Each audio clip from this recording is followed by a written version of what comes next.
I would say take your spiritual path seriously. There's no doubt about that.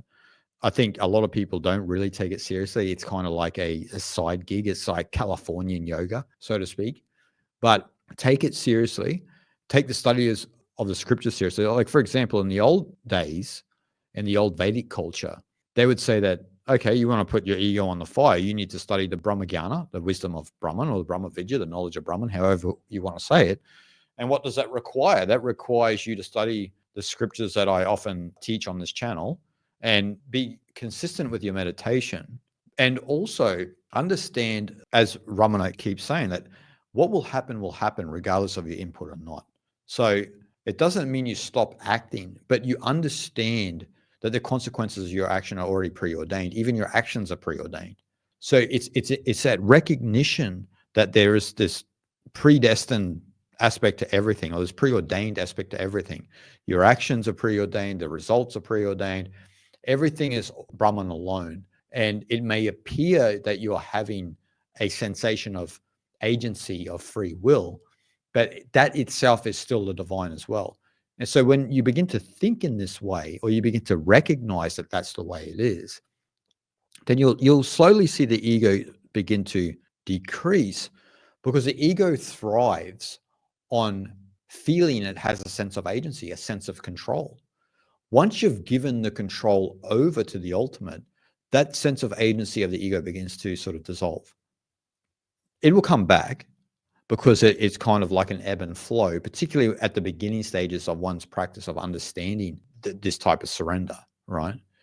But when you give up the control of your life, that's what kills the ego. It's like a dagger to the heart.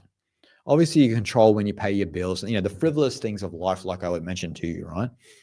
But the things of a grander nature in your life, which we don't have control over, like, say, the consequences of what we're trying to achieve or something like this, is completely out of our hands. Having patience and perseverance to allow the course of time and the course of whatever's going to happen to run its course is exactly what the ego doesn't like, right? The ego wants to control the situation. Say if it sent an email to someone and they wanted an immediate response, and you didn't get a response the morning you wake up, you write another email, and then the person gets pissed because the ego keeps end up writing them all of these emails, but you've got no patience and perseverance to allow life to unfold. So I often say that trust is the paradox of oneness, right? And this phrase essentially kills the ego, because think about it. If all is Brahman, right? If all is the Tao, then the essence of understanding that would be to trust the world. It sounds paradoxical and strange, right? Because when you look at the world and you look at a lot of bad things and this and that happening, like, we act as if this never happened before, but they've always happened. But from a spiritual perspective, and if we're serious as spiritual aspirants and we're not moralists, right? There's too many moralists in the world. That's why there's a lot of problems. And so if we're serious about being spiritual aspirants, trust is an essential part of the path. And you cannot understand the nature of Brahman alone without having trust. You know what doesn't trust? The ego.